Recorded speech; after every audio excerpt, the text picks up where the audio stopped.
안녕하세요. 오늘도 서연살롱을 찾아주셔서 감사합니다. 저는 50대 후반의 여성이에요.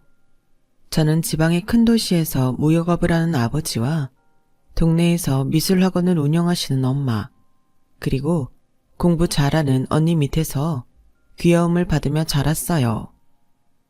집에서는 제가 막내라고 공부를 못해도 실수를 해도 늘 잘했다, 괜찮다 그랬죠. 지금 돌이켜 생각해보면 정말 온실속 화초라는 게 딱 저를 두고 하는 말인 것 같아요.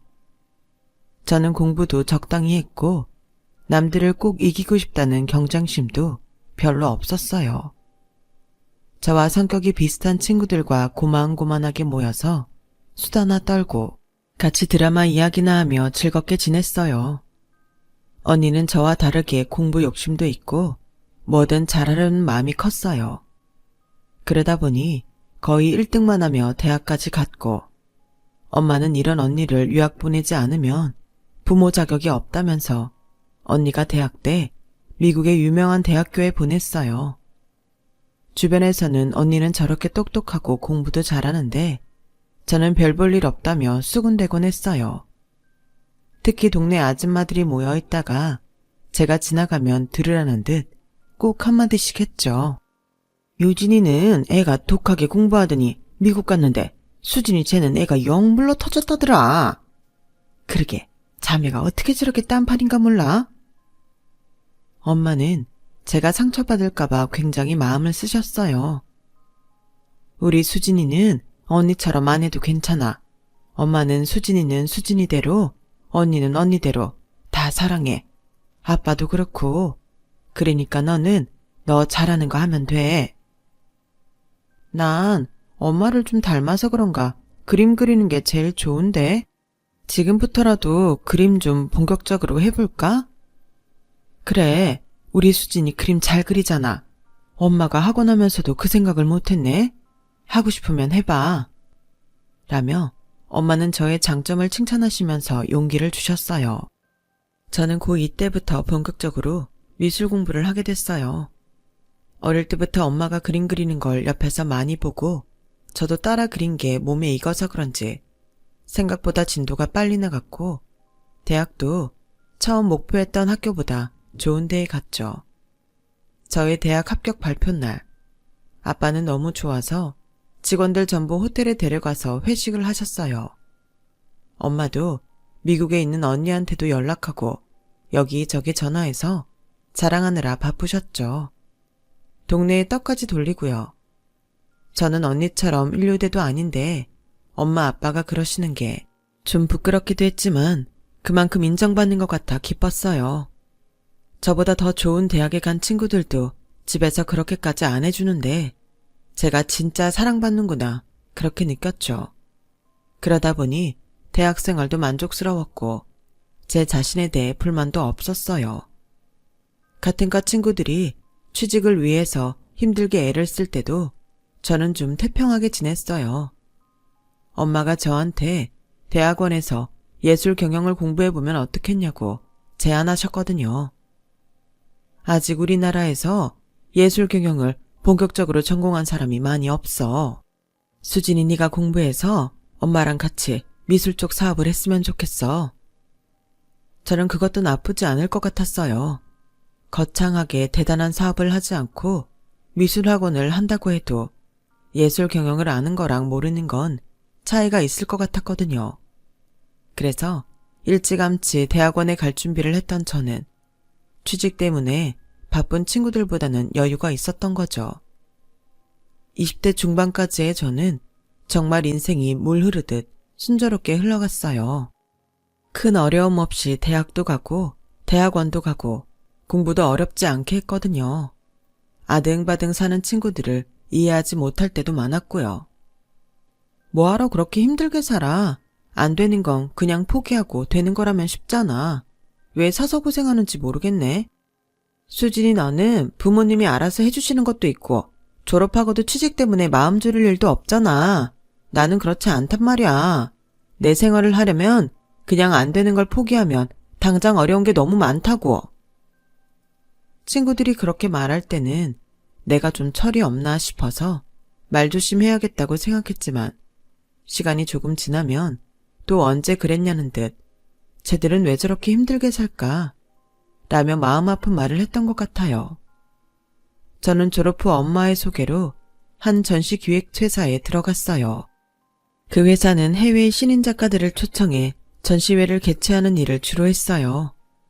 제 명함에는 당당하게 미술전시기획사의 과장 직함이 찍혀 있었어요. 엄마가 그 회사에 투자를 좀 하셨더라고요.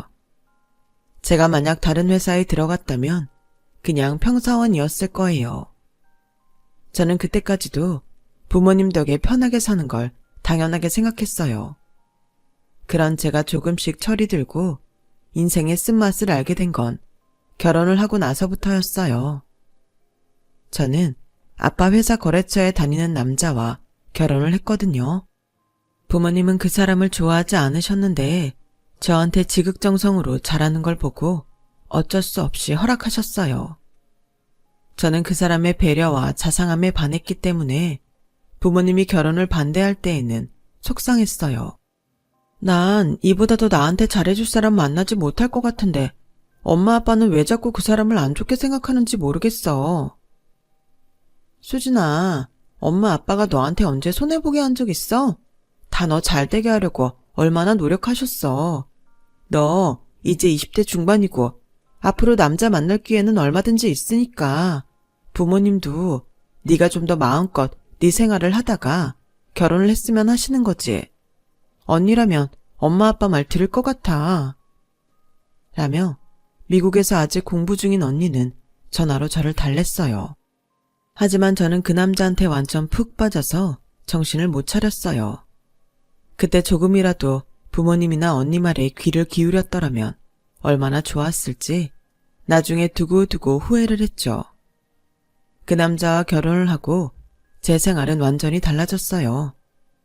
시어머니는 일주일에 4-5번은 찾아와서 제가 집안일 하는 걸 보고 자꾸 불평을 했어요. 태준이는 베개 판판하게 다시 해놓지 않으면 잠 제대로 못 자는데 이렇게 어설프게 해서 되겠어? 태준이 된장찌개에 두부 들어가면 안 먹는데 넌 아직 네 남편 식성도 모르니? 소파를 너무 가운데로 몰아놓으면 보기에 이상하잖아. 넌 미대 나왔던 애가 그렇게 미적 감각이 없어서 어떡하니? 너 행여나 니네 집에 돈 좀 있다고 도우미 부를 생각하지 마라. 집안 살림은 자기가 해야지 남한테 맡기는 거 아니다. 그러면서 소파에 앉아서 저한테 여기다 깔아 저기다 깔아 가구를 여기로 옮겨라 다른 데 놓아라 계속 일을 시켰어요. 정말 기가 막힌 건 그러다가 남편이 퇴근을 해서 오면 갑자기 걸레를 갖고 나와서 거실 바닥을 닦는 척하는 거였어요. 얘가 집안일이 너무 서툴러서 나라도 해야지 원. 아우 허리야. 당신 엄마 저렇게 힘들어하는데 일하게 만든 거야? 당신이 집에서 공주처럼 큰 건 아는데 이제 나랑 결혼했잖아. 이 집 안주인이라고. 그러면 어른을 모실 줄 알아야지. 그런 거 아니야. 나 하루 종일 어머니 시키는 대로 일만 하고 자리에 앉아보지도 않았는데 어머니 당신이 오면 저러신다고. 나 이런 식으로 자꾸 억울하게 하면 당신하고 결혼한 거 정말 후회할 것 같아. 진짜 나 너무 힘들다고. 정말 한두 번도 아니고 저러니 제가 바보인 줄 알고 저러나 싶어서 한번 크게 부딪혔어요. 그랬더니 남편은 시어머니와 조용히 뭐라고 이야기하는 것 같더라고요. 그날 시어머니는 말없이 시댁으로 갔고 며칠 동안 오지 않았어요. 한 일주일쯤 지난 후 시어머니는 제가 회사에 가지 않는 날 집에 오셨어요. 그동안은 우리 집안 가풍을 익히라고 했던 건데 서로 오해가 좀 있었던 것 같다. 앞으로 집안일은 네가 알아서 해라. 어차피 니네 집이지 내가 사는 집도 아니니까. 네 어머니 신경 쓰시지 않게 잘할게요. 그건 그렇고 태준이 사업하게 밀어주지 그러니? 걔가 기회가 없어서 그렇지 하려들면 정말 잘할 수 있는 애야. 너 네 앞으로 주식하고 예금도 좀 있다던데 이 기회에 남편 좀 밀어줘. 내조가 다른 게 있니? 남편 성공시키는 거지. 저는 알겠다고 하고 남편한테 사업할 생각이 있는지 물어봤어요. 어떻게 알았어? 나 진짜 내일 한번 해보고 싶어. 맨날 라멘 밑에서 일만 하니까 발전도 없는 것 같고. 나도 장인어른처럼 성공하고 싶어. 남편이 기다렸다는 듯이 말하는 걸 보고 저는 두 말도 않고 제 주식을 팔고 예금하고 투자했던 것까지 빼서 남편이 사업할 수 있게 해줬어요. 남편은 술을 수입하는 회사를 차리고 저희 친정 부모님까지 초대하는 등 굉장히 좋아했어요. 남편 사업은 잘 되는 것 같았어요. 가끔씩 저한테 어음을 막아야 된다고 도움을 요청한 적이 있었고 저나 엄마한테 도움을 청해서 몇 번 자금을 융통해줬어요. 그러던 어느 날 남편은 와인 수입도 하겠다며 일을 벌리더니 당연하다는 듯 저한테 돈을 요구했어요. 내가 알아보긴 하는데 당신도 이제 사업도 자리 잡았으니까 다른 데에서 자금 융통할 생각을 해봐. 내 돈은 당신 처음 사업할 때 다 써서 없다고. 친정이 부탁하는 것도 한두 번이잖아. 뭐라고? 기분이 좀 찝찝한 게 나한테 돈 좀 해준다고 갑질하는 것 같다. 당신이 뭐 그렇게 대단한 돈이라도 해준 줄 아나 본데 친구들 보면 처가에서 건물도 사주고 사위를 얼마나 대접하는 줄 알아? 당신 집안은 은근히 나 무시하는 거 나 알거든?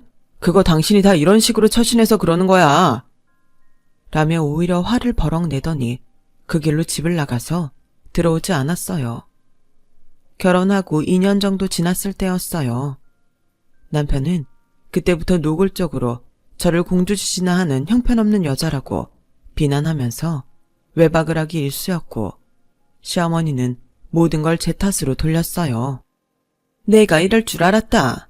신혼 초부터 시어머니 하는 말에 파르르 화나내더니 이제는 남편도 집에 붙어있지를 못하게 만드는구나. 하여간 잘났다 잘났어. 저는 남편 때문에 너무 속을 썩다가 밥도 못 먹고 탈진에 쓰러져 응급실에 실려갈 때였어요. 점점 결혼 생활에 회의를 느끼고 이혼을 생각하는데 병원에서 저한테 임신이라고 그러더군요. 8주 접어들었네요. 제일 조심해야 될 때니 스트레스 받지 말고 절대 안정 취하세요. 아이한테는 아무 잘못도 없는데 제 상황이 그러니 그저 눈물만 나고 어떻게 해야 할지 모르겠더라고요. 매일매일이 막막하기만 했지만 친정에는 이야기하지 않았어요. 저는 저 때문에 걱정을 끼쳐드리고 싶지 않았거든요. 그런데 어느 날부터인가 친정엄마하고 연락이 잘 안 되더니 아예 없는 번호라는 거였어요. 저는 너무 놀라서 친정에 갔어요. 집은 이삿짐을 옮기느라 온통 난장판이었어요. 엄마, 이게 어떻게 된 일이야? 갑자기 이사를 왜 해? 너한테 미리 이야기하지 못했는데 아버지 사업이 어려워진 지 좀 됐어. 지금 우리 더는 못 버텨서 처분할 거 처분하고 작은 집으로 옮기기로 했다. 알고 보니 아빠는 새로운 판로를 개척하다가 그 사업이 잘 안 돼서 타격을 입었다고 했어요. 아빠는 재산의 거의 대부분을 잃으셨고 그래도 어떻게든 재개하기 위해서 열심히 뛰어다니고 계셨어요. 저는 거의 매일 잠도 못 자고 엄마 아빠 걱정에 애가 탔어요. 그런데도 남편은 장인장모 괜찮다는 말 한 번 묻지 않았고 오히려 짜증을 내며 집에도 더 오지 않았어요. 자기가 돈이 필요할 때만 저한테 연락을 하더군요. 저는 얼마 남지 않았던 주식을 모두 처분해서 친정 엄마에게 드렸기 때문에 돈이 없었어요. 친정 부모님, 갑자기 건강이라도 나빠지면 병원은 제대로 가야 됐으니 비상금 명목으로 드렸던 거였죠. 그래서 돈이 없다고 했더니 남편은 화를 벌컥 냈어요. 아 진짜 입만 열면 돈 없다는 소리 지겨워 죽겠네. 무슨 거지가 들러붙었나? 그러더니 다시는 집에 전화도 하지 않았고 제 전화를 받지도 않았어요. 처음에는 그러려니 했는데 한 달이 넘도록 남편 그림자도 볼 수가 없어서 어쩔 수 없이 시댁에 연락을 했어요. 어머니, 혹시 그 사람 연락 온 적 있어요? 집에 들어오지도 않고 전화도 안 돼서 그래요. 너는 무슨 낯짝으로 나한테 전화질이냐? 내조 제대로 못하는 게 남편은 되게 단속하고 숨막히게 하는구나. 너 안 만나는 게 뭐 그리 대수라고 이래? 어머니, 남편이 안 들어오는데 찾는 게 당연하죠. 제가 언제 그 사람을 단속했다고 그러세요? 자꾸 그렇게 억제 부리는 말씀 하지 마세요. 야, 넌 아직도 네가 공주인 줄 아니? 너 이제 아무것도 아니야. 집안도 망한 게 어디서 주제를 모르고 설쳐? 너 지금 나한테 말대꾸 하는 거냐? 어디다 대고 큰 소리야. 그렇게 걱정이 되면 돈이라도 팍팍 주지 그랬어. 네 애비 망하기 전에 태준이한테 투자했으면 얼마나 좋았을 거야. 그동안 참았는데 나도 더는 너 같은 며느리 필요 없으니까 당장 그 집에서 나가. 라며 전화를 끊는데 정말 기가 막혔어요. 우리 집이 망하니까 저렇게 본색을 드러내는구나 싶어서 억울함에 눈물이 쏟아지더라고요. 내가 엄마 아빠 말을 들었으면 이런 일 없는데 언니가 하는 충고를 들었어야 됐는데 내가 바보였지. 내가 멍청이야. 저는 바닥에 주저앉아 통곡을 하며 밤새 울었어요. 아침이 되자 저는 몸을 추스르고 머리도 묶고 남편 회사를 찾아갔어요. 갈 때마다 못 만났지만 오늘은 숨어 있다가라도 봐야겠다 했어요. 만나야 끝을 내든 사달을 내든 할 테니까요. 회사에서는 역시 문 앞에서부터 직원이 저를 못 들어오게 했어요. 사모님, 저희도 정말 곤란해요. 사장님이 사모님 회사일 간섭 안 하셨으면 하거든요. 제발 가주세요. 늘 하는 말이었고 저는 순순히 물러나서 건너편 건물의 카페에 보이지 않게 앉아서 남편이 오기를 기다렸어요. 2시간쯤 지났나? 처음 보는 큰 외제차가 회사 앞에 와서 서더니 남편이 내리더라고요. 제가 일어나서 나가려는데 차에서 웬 젊은 여자가 내렸어요. 남편의 손을 잡고요. 저는 가슴이 너무 두근거려 그 자리에 있을 수 없었어요. 남편한테 다가가는데 점점 배가 아프고 뒤틀리면서 식은땀이 흘렀어요. 저는 너무 아파서 남편을 향해 손을 뻗었어요. 여보, 나 배가 너무 아파. 태준 씨, 이 여자 누구야? 내가 말한 엑스와이프. 지긋지긋하다. 완전 스토커라니까. 아, 그 끈질기게 군다는 여자? 이봐요. 계속 태준 씨 괴롭힌 거 다 알아요. 이제 그만 태준 씨 놔주고 당신도 당신 인생 살아요. 동정심 유발해서 사람 발목 잡지 말라고요. 남편은 저를 경멸하는 눈초리로 보더니 여자 어깨를 감싸고서 회사 안으로 들어가 버렸고 저는 그 자리에 쓰러지고 말았어요. 회사 경비가 불러준 구급차를 타고 병원 응급실에 실려간 저는 아이를 잃고 말았죠. 저는 아무에게도 연락하지 않고 병원에서 퇴원해 집에 돌아왔어요. 그런데 집에 시어머니가 와 있더라고요. 태준이가 마음이 여려서 너한테 말을 못하겠다더라. 그래서 내가 나서야겠다 싶었어. 너도 봤다며 태준이 새 여자 생긴 거. 일이 이쯤 됐으니 네가 물러서야 되지 않겠니? 니네 집 망했잖아. 우리 태준이나 우리 집에 민폐는 끼치지 말아야지. 그러면서 이혼 서류를 내밀더군요. 저는 더 이상 따질 힘도 없어서 그냥 가만히 있었더니 시어머니가 한심하다는 듯 혀를 차더군요. 행여 소송 걸 생각은 말아라. 니네 변호사비 낼 돈도 없잖아. 좋은 게 좋은 거니 조용히 끝내자. 알았지? 시어머니는 제가 임신한 걸 알고 있었으면서도 제 몸은 어떤지 별일은 없었는지 묻지도 않았어요. 저는 제가 당했다는 걸 그제야 완벽하게 그리고 뼈저리게 깨달았어요. 제 집만 주섬주섬 챙겨서 집을 나오는데 더는 눈물도 나오지 않았어요. 집에 가니 엄마는 아무 말 없이 저를 안아주셨어요. 그리고 아무것도 묻지 않고 밥을 차려주셨어요. 엄마가 차려주신 밥을 먹는데 목이 너무 메어와서 안 넘어가더라고요. 수진아, 괜찮아. 네가 인생에 실패한 적이 없기 때문에 지금 잠깐 시련을 받는다고 생각해. 돌이켜보면 우리 너무 편안하게 잘 살았잖아. 이걸 잘 넘기고 나면 우리 다시 잘 지낼 수 있을 거야. 엄마, 미안해. 정말 미안해. 그때 엄마 말을 들었어야 됐는데, 언니 말도 들었어야 됐는데 정말 제가 잘못했어요. 저는 결국 다시 울음을 터뜨렸고 엄마는 괜찮다며 제 등을 쓰다듬어 주셨어요. 저는 엄마 학원에서 초등학생 미술을 가르치기 시작했어요. 제가 가르친 아이들이 예술중학교에도 붙고 상도 타자 소문이 났고 전공하려는 아이들뿐만 아니라 학교에서 성적 잘 받고 싶은 아이들도 몰렸어요. 저는 아이들의 수준별로 반을 나눠서 다른 강사들과 함께 철저하게 눈높이 교육을 하고 그 아이가 어떤 그림을 더 잘 표현하는지 파악했어요. 그러니 아이들이 좋아할 수밖에 없고 학부모 만족도도 올라갔죠. 저와 엄마가 힘을 합해 열심히 학원을 운영하는 동안 아빠는 일본의 지인과 협력해서 일본에서 다시 회사를 세우게 됐어요. 그러던 어느 날 미국에 유학 갔던 언니가 박사학위를 따서 한국에 돌아왔어요.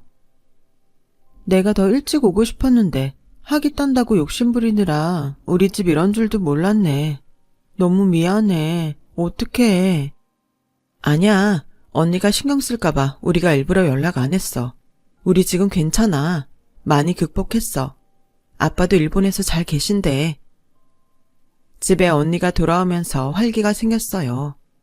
언니는 큰 투자회사에 스카웃돼서 열심히 일을 했고 저와 엄마도 학원 일을 하며 매일 정신없이 지냈어요. 언니가 돌아오고 몇 개월 지났을 때 언니는 제게 작은 건물을 사줬어요. 나 이런 거 받을 자격 없어. 결혼하고 집에서 돈 가져간 것밖에 없는데 그 결혼도 이렇게 실패로 끝났고. 네 잘못이 아니야. 그 사람들이 나쁜 거지. 그동안 마음고생한 거 조금이라도 보상해주고 싶어서 그래. 라며 언니는 안 받겠다는 제게 기어이 건물을 사줬어요. 저는 그 건물을 리모델링해서 프랜차이즈 카페에 세를 줬어요. 처음 생긴 브랜드라서 사람들이 잘 몰랐는데 거기가 마케팅을 잘했는지 곧 손님들로 북적거리더군요. 그러자 제 건물을 비싸게 사겠다는 사람이 나타났어요. 수진아, 너 그 사람한테 건물 팔지 말고 좀 기다려봐. 거기가 노른자 땅이라서 돈 더 주고 사겠다는 사람들도 나타날 거야. 언니 말대로 바로 옆 큰 건물 사장이 웃돈을 주고 제 건물을 사겠다더군요. 지금 자기가 가지고 있는 건물하고 합쳐서 큰 건물을 짓고 메디컬 센터를 만들 거라고 했어요. 언니의 조언대로 저는 건물을 옆 건물 사장에게 팔았고 그 후에는 나눠서 원룸 건물을 하나 사고 외국 주식을 샀어요. 언니가 돌아오고 7년, 저희 집은 아빠는 일본에 계시지만 많은 부분을 회복했어요. 무엇보다 제가 전보다 생활력이 강해졌다는 게 컸어요. 수중에 여윳돈이 있어도 저는 계속 일을 했어요. 엄마가 원장 자리에서 물러나시고 제가 원장이 되었고 언니도 더 좋은 투자회사로 옮기며 승진을 했죠. 그리고 언니가 결혼을 하게 됐어요. 오랜만에 아빠도 한국에 오셔서 다 같이 모이게 됐죠. 저희는 가족 파티를 열기로 하고 언니 지인이 운영하는 레스토랑을 예약했어요. 저는 엄마 아빠와 함께 고급 외제차를 타고 약속 장소에 도착했어요. 주차를 도와주는 사람이 차 키를 받고 저와 눈이 마주치더니 그만 입을 다무지 못하더라고요. 저도 너무 깜짝 놀라서 하마터면 소리를 지를 뻔했어요. 바로 전 남편이었거든요. 당신이 이런 차를 그때 망했잖아. 하다가 엄마 아빠를 보더니 얼굴이 파랗게 질리더군요. 아빠는 냉정하게 돌아서서 먼저 들어갔고 엄마도 제 손목을 잡아당겼어요.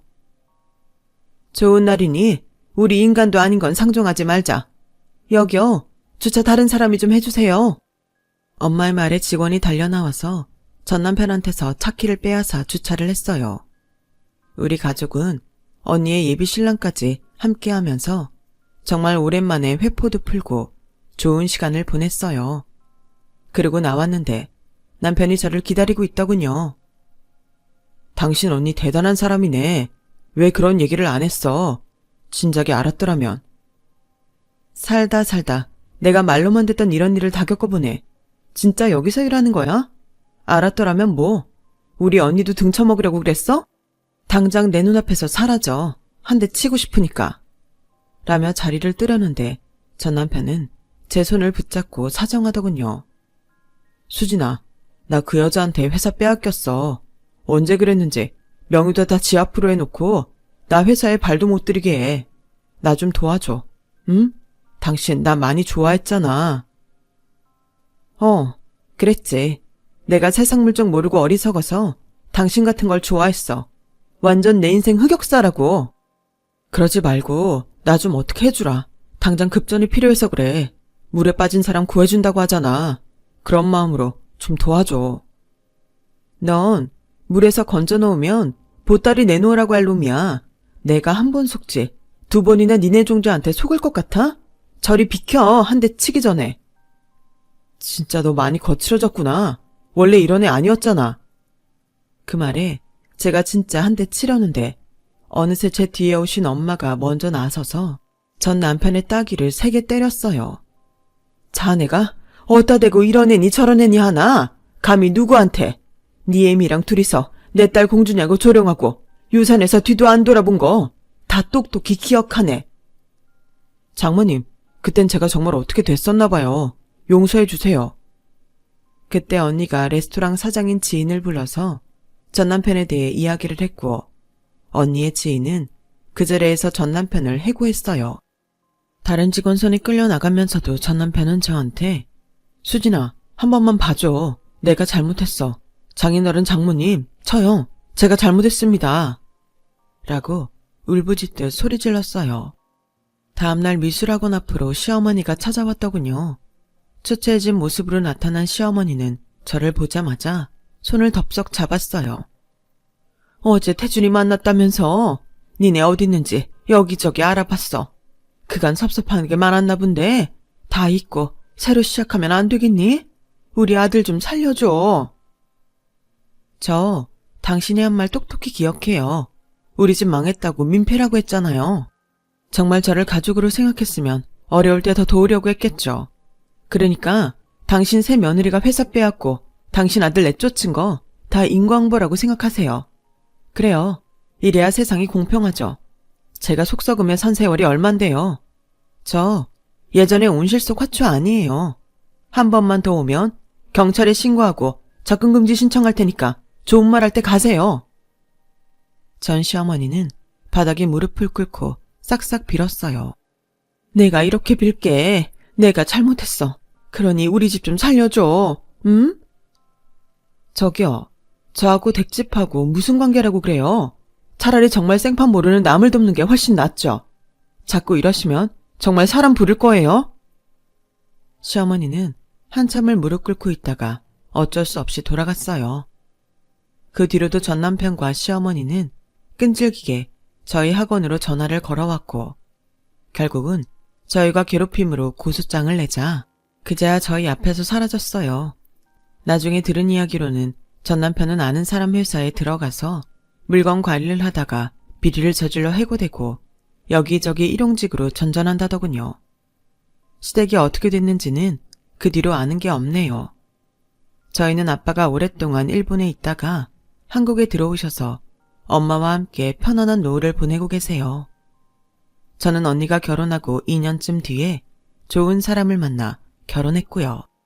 지금은 딸 둘하고 남편하고 잘 지내고 있어요.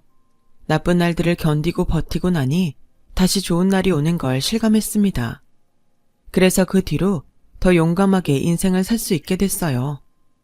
노력하며 살다 보면 언제고 꼭 좋은 날이 오는 것 같습니다. 힘들더라도 포기하지 말았으면 좋겠어요. 들어주신 모든 분들 항상 건강하시고 감사합니다. 여러분, 사연 댓글에 응원과 현명한 조언 부탁드려요. 좋아요와 구독은 저에게 큰 힘이 됩니다. 오늘도 좋은 일 가득하세요.